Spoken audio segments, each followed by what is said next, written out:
প্রিয় দর্শক, আসসালামু আলাইকুম। আশা করি আপনারা সকলে ভালো আছেন, আমিও ভালো আছি। প্রিয় দর্শক, নিশ্চয়ই আপনারা একটি সুখবর শুনেছেন এবং এই সুখবরটি আসলেই আমাদের জন্য সুখবর, সবার জন্যই সুখবর, বিশেষ কারণে প্রত্যেকটা বাংলাদেশির জন্যই।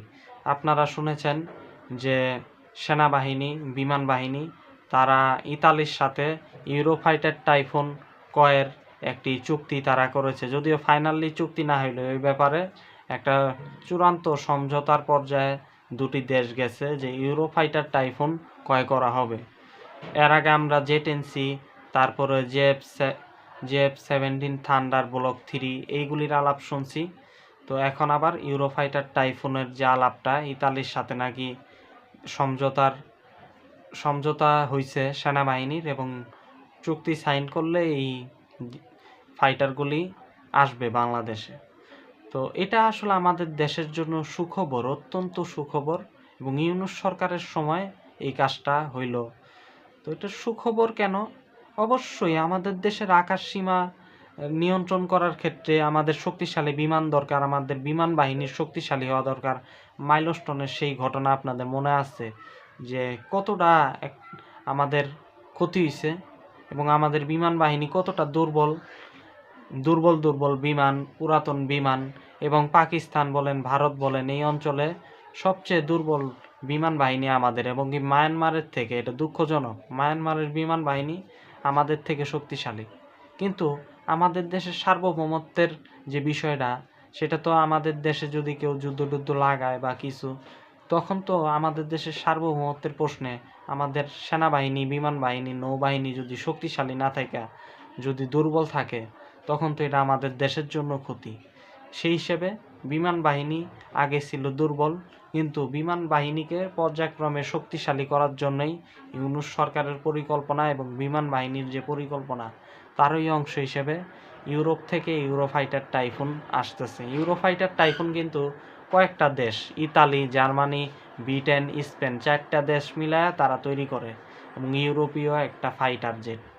এবং এই বিমানটা অনেক দেশ, সৌদি আরব, তুরস্ক, মুসলিম দেশগুলির ভিতরে তারা অপারেট করে। তবে দক্ষিণ পূর্ব এশিয়ার ভিতরে এই বিমানটাকে একমাত্র বাংলাদেশি অপারেটর করবে, যদি এই বিমানটা বাংলাদেশ ক্রয় করে। এখন হয়তো বলবেন পশ্চিমা বিমান, ইউরোপের বিমান, ইউনূস এটা খাতির করার জন্য করছে কিংবা টাকা অপচয়। শোনেন, ইউরোপের সাথে আমাদের এই বিমান ক্রয়ের যে চুক্তি, এটা বহুমুখী আরও ভালো। একদিকে এটা যে খারাপ একেবারেই তা না। ইতালির থেকে তো আমরা এমনি অস্ত্র কিনি, আমাদের যে রাডারগুলি সেগুলি কিন্তু ইতালি থেকেও আসে প্রথমত। তো সেটা তো আসলে খারাপ হইতাছে না।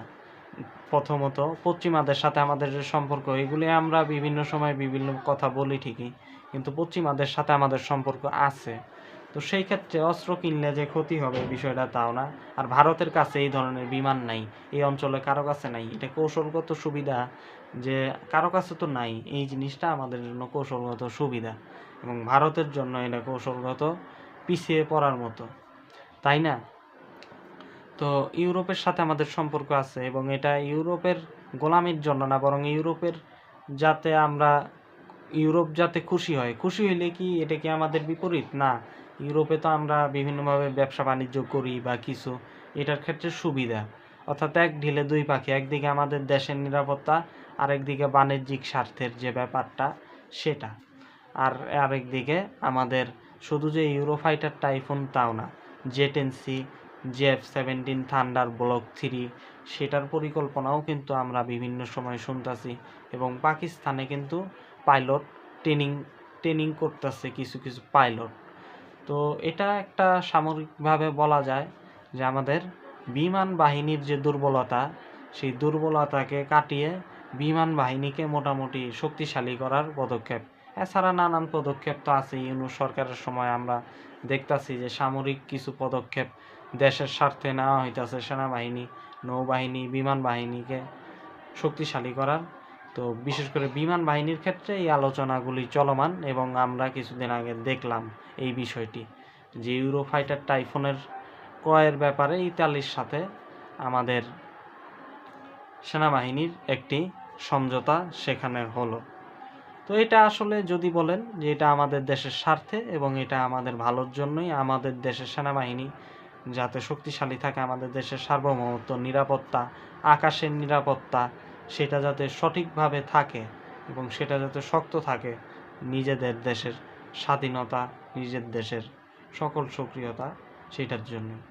এতদিন যা হয়নি শেখ হাসিনার আমলে তো এগুলি হয়নি। শেখ হাসিনার আমলে এগুলি হয় নাই। রাশিয়া থেকে কিছু পুরাতন বিমান টিমান আয় না, এবং কিছু কিছু বিমান এখনও নাকি বেলারুশে পড়ে আছে হাসিনার আমলে ক্রয় করা, MiG-21 না MiG-25 এরকম। তো 4টা বিমান নাকি বেলারুশে পড়ে আছে, আমাদের এখানে নাকি 4টা আছে, এবং সেখানে দুর্নীতি হয়েছে। সেখানে এই সরকার বদলানোর পর এগুলি শোনাটা অবশ্যই আমাদের দেশের জন্য সুখকর, এবং এই ধরনের তৎপরতা ইউনূস সরকারের বিমান ক্রয়ের ইচ্ছা এবং চুক্তি এবং তৎপরতা এগুলি আমাদের দেশের জন্য অত্যন্ত ভালো পদক্ষেপ এবং অবশ্যই দেশের স্বার্থে এবং দেশের পক্ষে। এই জন্য ইউনূস সরকারকে স্বাগত জানাই। প্রিয় দর্শক, বাকি এই আলোচনায় আপনাদের কিছু মতামত থাকলে আপনারা জানিয়ে দেবেন। ভিডিওটি ভালো লাগলে লাইক করেন, কমেন্ট করেন, শেয়ার করেন। তো প্রিয় দর্শক, আজকে আলোচনা এই পর্যন্তই। আল্লাহ হাফেজ।